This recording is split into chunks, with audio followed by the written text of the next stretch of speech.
안녕하십니까. 대학미래연구소 소장 이재진입니다. 오늘 준비한 영상은 2026학년도 대입 대박 대학만 뽑아보기입니다. 우리가 입시에서 항상 대박을 꿈꿉니다. 그러면 그 대박 전형을 찾기 위해서는 어떤 걸 우리가 고려해야 되냐면 작년과 다른 선발 방식이면 대박이 일어날 가능성이 큽니다. 왜냐하면 작년과 동일한 선발 방식이라면 작년 지원자와 올해 지원자가 거의 비슷한데 작년과 달리 선발 방식이 바뀌거나 신설이 되거나 폐지가 되거나 최저가 강화되거나 뭔가 바뀐다고 하면 작년과 다른 지원자가 형성되기 때문에 작년보다 조금 내가 논술이든 최저든 내신이든 뭐든 부족한 부분이 있으면 그 부분을 상쇄할 수 있거든요. 그래서 그런 대학들이 어떤 대학들이 있는지 논술, 교과, 종합순으로 설명드리도록 하겠습니다. 우선 논술 전형입니다. 신설대학이 좀 많네요. 가장 올해 대박일 것 같은 대학은 국민대입니다. 꽤 오랜만에 논술 진입을 했고요. 인문 77, 자연 153, 수능 최저는 2개 등급합 6입니다. 경쟁률은 한 50대 1에서 70대 1 나오지 않을까 생각은 하고요. 국민대로 교과 종합으로 가기 어려운 학생들한테는 좋은 기회가 되겠죠. 올해 2016 대입 전형 중에서 가장 대박인 전형이 아닌가 생각을 합니다. 출제 경향은 아마도 약술 같습니다. 제가 여러 채널로 좀 알아보니까 약술로 많이 키운 것 같아요. 대학에서 발표하는 예시문제 잘 살펴볼 필요가 있습니다. 그리고 강남대도 올해 신규 진입했습니다. 인원이 많죠. 인원 231, 자연 128, 최저는 없습니다. 이 대학도 99.9% 약술형 논술로 출제될 가능성이 커서 국민대와 강남대를 지원하는 학생들은 2배에서 수능 연계고제만 열심히 풀면 논술 준비하는 데 딱히 어려울 것 같진 않으니까 두 대학 중심으로 잘 지원해보면 좋겠습니다. 그리고 메디컬 계열도 신규 진입한 대학이 있어요. 이화여대, 한양대, 단국대 천안은 의대, 치대, 그리고 덕성여대, 경북대는 약대, 논술 새로 진입했습니다. 수능 최저에 대한 부담은 있지만 의약학 계열을 희망하는 학생들에게는 좋은 기회가 될 것 같습니다. 두 번째, 수능 최저 학력 기준 변화가 된 대학들이 있습니다. 작년에 말이 참 많았던 고려대 경영대학 4개 등급합 5에서 8로 하향했습니다. 그러면 작년 대비 올해 최저가 낮아졌으니까 논술 준비 잘했는데 최저가 부족한 학생들한테는 대박인 전형이라고 할 수 있겠죠. 이화여대 인문 수능 최저 하향 조정됐습니다. 3개 등급합 6인데 국어 포함해서 2개 등급합 5니까 좀 많이 내려간 셈이죠. 이화여대도 마찬가지. 논술은 자신 있는데 수능 최저가 자신 없는 학생들한테는 대박이다 라고 볼 수 있겠네요. 같은 맥락으로 서울여대는 올해 논술에서 최저를 폐지했습니다. 그럼 작년까지는 논술도 준비해야 되고 최저도 준비해야 하는데 올해는 준비할 필요가 없으니까 지원하는 입장에서는 굉장히 좋겠죠. 대박까지는 아니지만 중박 느낌이 있기는 하죠. 한 가지 더 주의할 점이 있습니다. 서울여대가 기존의 과학논술에서 수리논술로 바뀌었습니다. 출제 경향이 바뀌었으니까 학생 입장에서는 이 부분이 꽤 중요합니다. 과학논술 하는 데가 거의 없거든요. 대부분 수리논술로 바뀌었기 때문에 학생들 입장에서는 다른 대학 논술도 준비하면서 서울여대 논술 준비하기가 크게 부담스럽진 않을 거예요. 반대되는 입장에서 대박인 전형도 있습니다. 한양대 인문자에는 수능 최저를 신설했습니다. 3개 등급합 7. 이건 어떤 의미냐면 작년 같은 경우에는 논술만 잘 봐도 합격할 수 있었는데 올해는 2개 변수를 다 준비해야 되잖아요. 이런 학생이 있을 수도 있죠. 논술은 좀 부족한데 수능이 좀 잘 갖춰진 학생들은 논술이 좀 부족해도 수능 최저로 좀 많이 할 수 있지 않을까 생각은 하고요. 이 정도 최저면 지원자 대비 한 60% 정도밖에 수능 최저를 만족 못할 것 같아요. 이 말은 뭐냐면 수능 최저 만족하게 되면 내가 60% 안에 들어가니까 수능 최저를 못 맞춘 40% 학생들과 다른 길을 갈 수 있다고 우리가 생각할 수 있겠죠. 그래서 한양대 논술 준비하는 학생들은 수능 최저 조금 더 신경 쓰게 되면 중박 느낌의 전형이 되지 않을까 생각은 해요. 그리고 특이하게 성균관대가 논술을 분리 선발해요. 이게 뭐냐면 대체로 인문계열 학과들은 소위 말하는 언어 논술, 국어 논술이라고 하죠. 자연계는 수리 논술로 논술이 지정되어 있었는데 올해 성균관대는 학과와 관계없이 언어형 논술과 수리형 논술 본인이 선택해서 자연계, 인문계 갈 수 있어요. 무슨 얘기냐면 성균관대 전기공학부는 언어영어로 5명 뽑고요. 수리영어로 25명 뽑습니다. 나는 공대를 가고 싶은데 수리가 좀 약한 것 같아. 난 국어를 잘하는 것 같으니까 언어영 논술로 지원해서 합격하고 싶어. 그런 학생들이 있을 수도 있잖아요. 그런 학생들한테는 대박이죠. 즉 인문 논술로도 자연계학과 갈 수 있다라는 의미입니다. 성균관대 잘 봐두시면 좋을 것 같아요. 그리고 교과와 출결, 봉사를 폐지한 대학들이 있습니다. 쉽게 말해 논술 100으로 선발한다는 의미죠.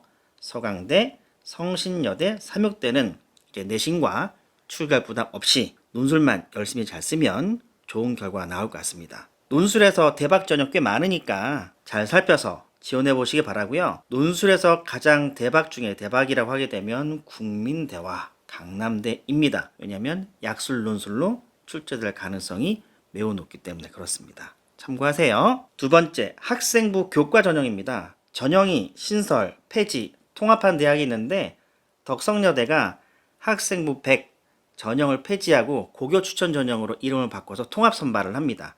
사실 큰 변화는 아니고요. 이름만 바뀌었다라고 보시면 됩니다. 두 번째, 수능 최저 학력 기준 변화인데 대부분 하향하거나 폐지했는데 이화여대는 2기합 5로 신설했습니다. 밑에 있는 내용 미리 같이 할게요. 작년에 이화여대 같은 경우에는 교과 성적과 면접 성적으로만 선발을 했습니다. 그런데 올해 이렇게 바뀌었어요. 면접 없이 교과와 최저로 선발을 합니다. 이렇게 선발했을 때는 보통 합격자 내신 그룹이 한 1.5 정도 되는데 이렇게 선발하게 되면 면접의 영향력이 사라지고 최저의 영향력이 커지니까 1점 후반대까지 떨어질 확률이 높아요. 그래서 이화여대를 가고 싶었는데 요 내신이 안 됐던 학생들 같은 경우에는 최저 고려해서 좀 상향 지원하게 되면 올해는 좋은 결과 나올 수 있겠다라고 생각하시면 됩니다. 교과 전형에서 대박 전형은 바로 이화여대 고교 추천 전형입니다.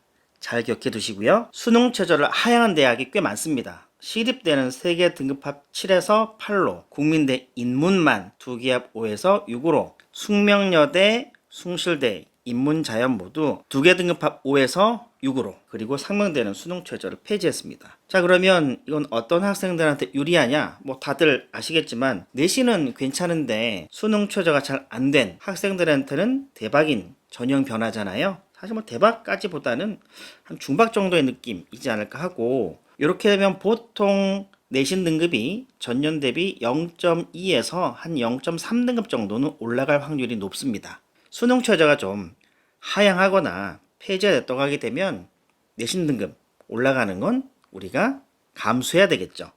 그래서 제가 중박이라는 표현을 썼습니다. 그리고 특이하게 올해 서울시립대가 교과 100에서 교과 정성평가 10을 반영해요. 이렇게 비슷하게 선발하는 대학이 경희대나 부산대나 경북대 이렇게 하잖아요. 사실 학생들은 이 부분 고민하지 않고 쓰는 것 같기는 한데 대학의 의도는 뭐냐면 예를 들어 물리학과 지원자입니다. 평균 등급은 좋아요. 근데 물리를 이수 안 했어. 그런 학생들을 좀 걸러내기 위한 장치 정도 봅니다. 즉 이 부분은 이수 여부를 좀 집중적으로 볼 것 같아요. 그래서 시립대 교과 전형 쓰는 학생들은 내신 성적은 조금 낮지만 내가 그 과목을 이수했다고 하게 되면 대박까지는 아니더라도 중박 정도의 느낌으로 이 전형을 고민하시면 될 것 같습니다. 교과 전형 말씀드렸습니다. 마지막 종합입니다. 종합 전형은 대학들이 매년 큰 변화가 없어요. 면접을 집어넣었다가 면접을 빼기도 해서 서류 100으로 선발하던가 아니면 면접 날짜를 좀 수능 이전으로 당긴다던가 뭐 전형 운영상의 변화지 크게 모집 인원이 변한다던가 최저를 세게 건다거나 그런 움직임은 좀 없어요. 올해 학생부 종합 전형에서 변화를 보이는 대학은 크게 보면 3개입니다. 이화여대, 인하대, 경희대 이렇게 3개 되는데요. 올해 이화여대 미래인재 면접 전형이 신설됐습니다. 이화여대 미래인재 서류는 최저가 있어요. 서류 100이고 그런데 얘는 최저가 없습니다. 대신 면접이 있어요. 자, 그렇다면 이화여대를 지원하고 싶은 학생들에게는 난 최저 준비가 안 돼. 하지만 교수님 앞에서 내가 관심 있는 진로 분야를 잘 얘기할 수 있어 라고 하는 학생들한테는 대박이겠죠. 그래서 그 부분을 염두에 두고 고민 여부를 잘 결정했으면 좋겠습니다. 그리고 두 번째, 인하대 미래인재 전형이 서류 전형을 신설했습니다. 이게 신설이라고 보기 좀 뭐하고요. 몇 년 전엔 이 전형이 있었어요. 몇 년 전에 있었는데 없애고 몇 년 유지하다가 올해 다시 들어온 전형이거든요. 그러면 이 전형은 전년도 입시 결과가 없기 때문에 학생들 입장에서는 어느 성적대로 지원해야 될지 감이 안 잡히잖아요. 그러면 우리한테는 대박이죠. 왜냐면 전년도 합격선이 없으니까 불확실성이 높잖아요. 그럼 우리는 과감히 써볼 수도 있다라고 생각할 수도 있습니다. 참고로 일반적인 관점에서는 면접이 있는 학생부 종합 전형보다 서류 백인 전형이 입시가 좀 더 높아요. 왜냐하면 보통 서류 평가에서 서류 100전형들은 학업 역량 100점이 좀 높거든요. 그러다 보니 내신 등급이 좀 높게 나옵니다. 자, 그러면 이 전형을 우리가 이렇게 이용하면 대박 전형이 될 수도 있어요. 뭐냐면 내가 진로 역량이 좀 낮아. 그런데 학업 역량이 좀 우수해. 그러면 인하대 써보는 거예요. 그럼 그런 학생들 입장에서는 대박이 될 수 있잖아요. 전년도 입시 결과도 없었으니까. 두 번째, 종합 전형에서 최저를 요구하는 대학들이 있는데요. 이화여대 미래인재 서류 전형은 수능 최저가 3개 등급합 6이 있었는데 인문에서 이게 국어 포함 2개 등급합 5로 내려갔고요. 국제학부는 저 최저에 영어 2등급이라는 또 하나의 수능 최저가 붙습니다. 국제학부를 제외하고 일반 학과들은 수능 최저가 좀 내려갔으니까 학생들은 수능 최저 부담이 없으니 대박 전형 정도 보시면 될 것 같아요. 그리고 마지막입니다. 경희대 네오 르네상스라는 종합전형에서 의학학 계열은 수능 최저가 신설됐습니다. 자, 이 수능 최저는 아마 고교 학점제를 염두에 두고 미리 선제적인 입장에서 최저를 건 것 같기는 해요. 그리고 수능 최저를 걸었기 때문에 전년보다 내신 등급이 하락할 가능성이 큽니다. 대략 한 0.2등급 정도 하락할 확률은 높아요. 왜냐하면 내신과 서류가 좋다 할지라도 수능 최저를 만족하지 못하면 불합격이기 때문에 작년 대비 이 정도의 내신 등급 하락은 예상됩니다.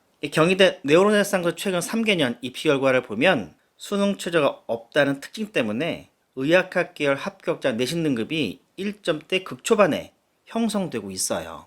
그런데 수능 최저 때문에 내신 등급이 좀 내려갈 확률이 높으니까 예전에 경희대 학생부 종합 의학학 계열 쓰고 싶은 학생들 입장에서는 내신이 좀 부족해도 수능 최저 만족할 자신 있으면 과감하게 써보는 전략이 필요할 것 같습니다. 2016 대입에서 전형 변화가 있어서 학생들에게 대박인 전형들을 집어서 준비해갖고 왔습니다. 제가 말씀드린 대학들 전형 변화 잘 살펴보셔서 나한테 유리한 전형 요소 갖고 있는 대학들을 과감히 지원하시면 좋은 결과 나오지 않을까 생각합니다. 오늘 준비한 영상 마치도록 하겠습니다. 감사합니다.